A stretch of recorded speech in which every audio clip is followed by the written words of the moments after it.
You can learn a lot, I think, about our society and our priorities by looking at the holiday calendar from the school system.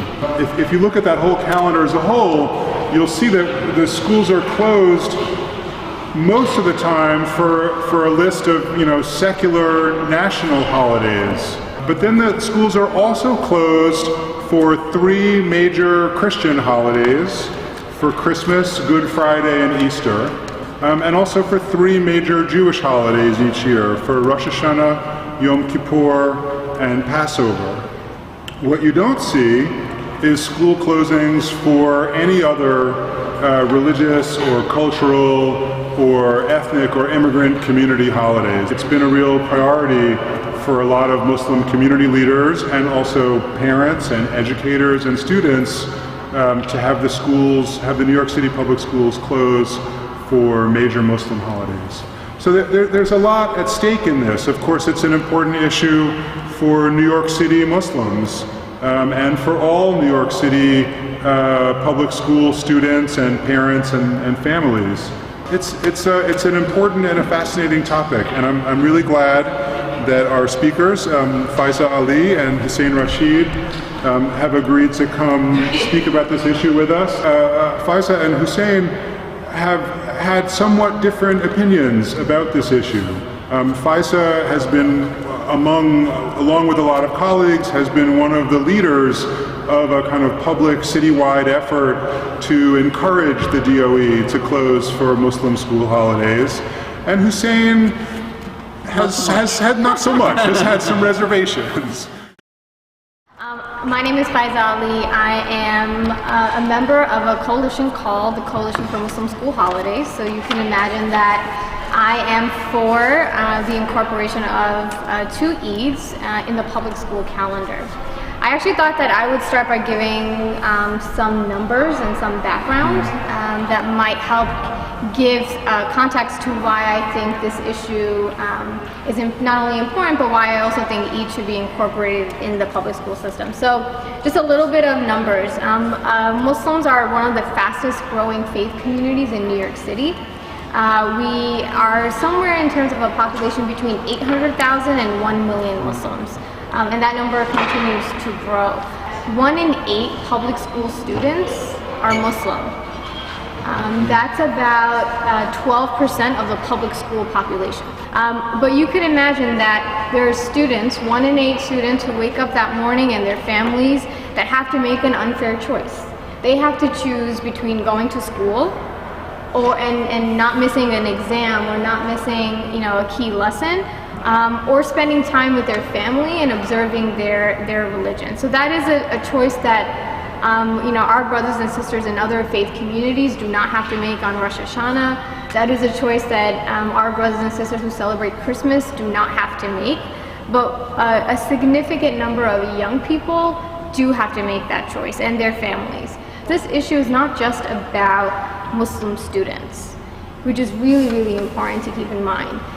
This is actually about New York City, right, and how we celebrate the diversity of different communities. We are currently talking to the de Blasio administration on how we can implement this, because again, it's not a matter of having just a day off, it's a matter of sending a message to all students, including Muslim students, that you are a valued part of our city. I actually have nothing to chip away at anything that Faiza said. I think what she said is right and true. My argument is not with valuing people's religion. I'm a professor of religious studies. My concern is how do we recognize that? So I think, for example, when we look at a passage of a state law that says no statewide exams on religious holidays, I think we're free and clear on that. I think that should be common sense 101, right? I mean, you just don't do it. You shouldn't put people in that situation. My concern with the Eid holidays is partly legal, partly theological, and partly educational. So legally, I'm actually really opposed to recognizing any religious holidays in the New York City school calendar. In other words, this isn't just me opposing Muslim school holidays. I actually don't think we should be in the business of recognizing Jewish or Christian holidays either. In addition, the way different communities cite the moon, and this now brings us sort of into the theological, is different. So I had a student, the Islamic Center at NYU, marked the most recent Eid on a Sunday this year, Eid al-Adha, the Feast of the Sacrifice, on a Sunday this year. I had students telling me that their mosque was doing it on a Tuesday. How do I plan around that, right? If it's a Monday to Wednesday gap, I have to run around, and I'm running classes Monday and Wednesday, right? How do I work around that? And if I've got you 3 days out of the week, how do I plan around that? Is the state then going to be, or the city, is de Blasio then going to become a religious authority and say, this is the day we're going to recognize as Eid, thereby privileging one community over the other? And Faiza's mentioned 2 holidays. There are 2, within the Muslim tradition, there are 2 major groups, the Sunni community and the Shia community. The 2 holidays that Faiza mentioned are universally agreed upon, but within the Shia community, there is a 3rd Eid that holds equally as much importance as the 2 Faiza mentioned. And so by recognizing those 2, you're saying, well, we're only going to recognize certain types of Muslims, right? So if the argument is that we have to recognize and value Muslims in the public school system, by only recognizing 2 out of the 3, you're saying, well, there are actually only certain types of Muslims that are really worth recognizing. In fact, I think it's far more damaging to do it that way than it is not to recognize any holidays at all. Yeah, it seems like certainly, I know you're both agreed, Hussein and Faiza, on the ultimate goal of creating a more inclusive, a society that really embraces its religious diversity, Muslims and everyone else. But maybe the basic underlying question is, Faiza is suggesting that one of the ways to get towards that society is to have the government, in this case the school system, but more broadly the government, actively embrace that diversity.